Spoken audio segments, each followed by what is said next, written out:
పుత్ర ప్రేమ మాతృ ప్రేమ ఎంత ప్రేమ తల్లి నీకు సూతనందుల పైన. మరి ఇంత ప్రేమను నాడెక్కడ దాచావమ్మ. కన్న కొడుకు ఏమయ్యాడోనైనా పరిశీలించక పరితపించక హాయిగా పెళ్ళాడి ఎవరెవరికో బిడ్డల్ని కన్నావే. ఆనాటి మాతృప్రేమ ఏ కాసులో కలిసింది తల్లి. అలనాడు అస్త్ర విద్యా పరీక్ష సమయాన ద్రోణాదిగా పెద్దలందరూ కలిసి కులహీనుడా అసూతుడా అసూతుడా కులహీనుడా అంటూ అగ్ని సంవిధం లాంటి మాటలతో నా అభిమానాన్ని బ్రద్దలు కొడుతుంటే, కాదు కర్ణుడు సూతుడు కాదు, వాడు నా బిడ్డ అని చెప్పుకోలేకపోయిన నాడు ఈ ప్రేమ సంబంధం ఏ కాశలో కలిసింది తల్లి. ఈనాడు ఈ కర్ణుడు ఒక రాజు అయ్యాడు గనక ఆజి రంగాన్న నీ బిడ్డల పాలిట యమధర్మరాజు అవుతాడు గనక ఇప్పుడొచ్చి కర్ణుడు నా కొడుకు అని కన్నుల నీళ్లు నింపుకుంటున్నావే. ఇది మాతృప్రేమేనా తల్లి. తనయుడిపై తల్లి చూపాల్సిన మమకారం ఇదేనా అమ్మ.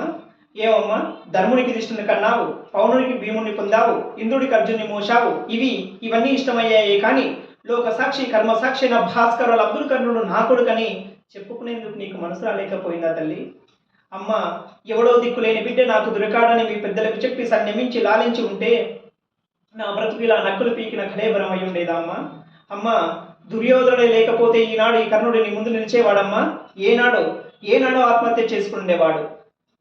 పాండవులతో సమరానికి సుయోధుడి సైన్యం ఎంత అంటే ఇంత అని నన్ను చూపి కర్ణుడే నా సైన్యం నా బలం, కర్ణుడే నా సైన్యం నా బలం నా జనం నా ప్రాణం నేనే కర్ణుడే నన్ను చాటిన మహావారసురమ్మ నా సుయోధనుడు. అటువంటి రారాజును విడిచి ధనుంజయుడితో చేయి కలిపి రయ్యాన్ని కయ్యం చేసుకునేంత మంతుని కాదమ్మా. ఇంకా ఏదైనా కోరిక తల్లి నెరవేర్చి తిరుగుతాను. ఏమిటి, రణరంగంలో పాండవును వధించరాదా? శబాష్. ధర్మరాజు శాస్త్రాలతో తప్ప అస్త్రాల సంగతి అసలే పట్టదు, అతను వధించను.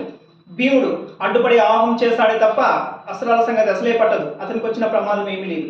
మాత్రేయులు వచ్చిరాని వయసున్న అస్త్రాభ్యాసవంతమైన లేదు వారి ప్రాయం, వారిని వధించడం మాకే అవమానం. ఇక మిగిలినదే అర్జునుడు అరిగురి విభ్రంజనుడు.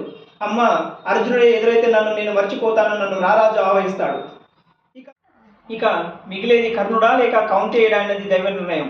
అమ్మ, ఈ కర్ణుడే కూలితే ధర్మ భీమార్జునుల నకల సహదేవుల ఐదుగురు, అర్జునుడే కూలితే కర్ణ ధర్మ భీమ మాత్రేయుల ఐదుగురు, 6 బిడ్డల తల్లి నీ కుమారుల 5 పంచ పాండవులే. సెలవు మాతా సెలవు.